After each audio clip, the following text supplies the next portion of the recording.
You've heard the president talk about getting more ventilators out in the mainstream in all 50 states. You've heard Governor Cuomo saying that he has a shortage of ventilators and they have to be out there. That is because they really don't come cheap. Some can run into the many thousands of dollars. Now to a fellow that says he could mass produce them or come up with ways to mass produce them for as little as $200. Danny Blacker is his name, engineer design supervisor at Rice University. Danny, thank you for taking the time. How would this work, Danny? Because you always hear with these things, for one thing, they're tough to build quickly, and they cost a lot minimally. What do you do? So what we're doing is basically taking parts that you get from Amazon or Adafruit or anything like that, just very consumer-grade parts, and putting them together in such a way with 3D printed parts and laser-cut pieces of wood, and basically assembling them in the right way to where we can make it do what it needs to do to get these BBM bags pumping and give a good bridge ventilator between somebody who has nothing and has a multi-$1,000 ventilator. It gets them where they need to be and gets the more critical patients off the ventilators. How would you do it, though, Danny? If companies like 3M, and they've got some controversy because reports are that they were actually exporting some of the foreign markets, that got a tip with the president. To be fair to the company, they said if we cut off those foreign markets might cut off supplies to us. I'm not going to get into the middle of that battle, but if a company like 3M is having a devil of a time getting out ventilators at any cost at that high a price, how are you going to be able to do it for $200?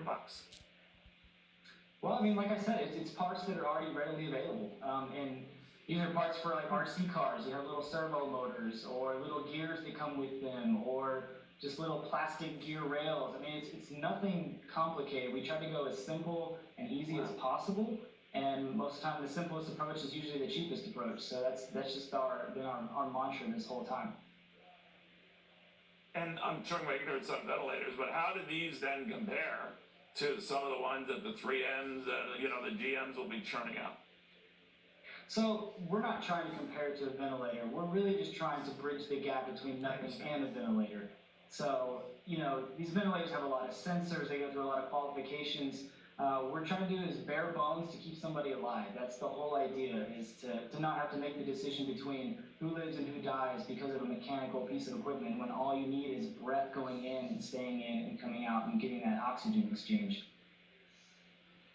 I think this is brilliant, Danny, but it makes sense here at Rice University. They only make brilliant people there. So let me get a sense of how soon you think, with the right backing, you could get this really going. Well, we put out all the plans open source last night, and we've been working with the manufacturer to try to get these up and running, and they're going pretty fast as well. So I'm hoping within the next week or two we could start cranking these things out. But the plans are open. Anybody can make it now.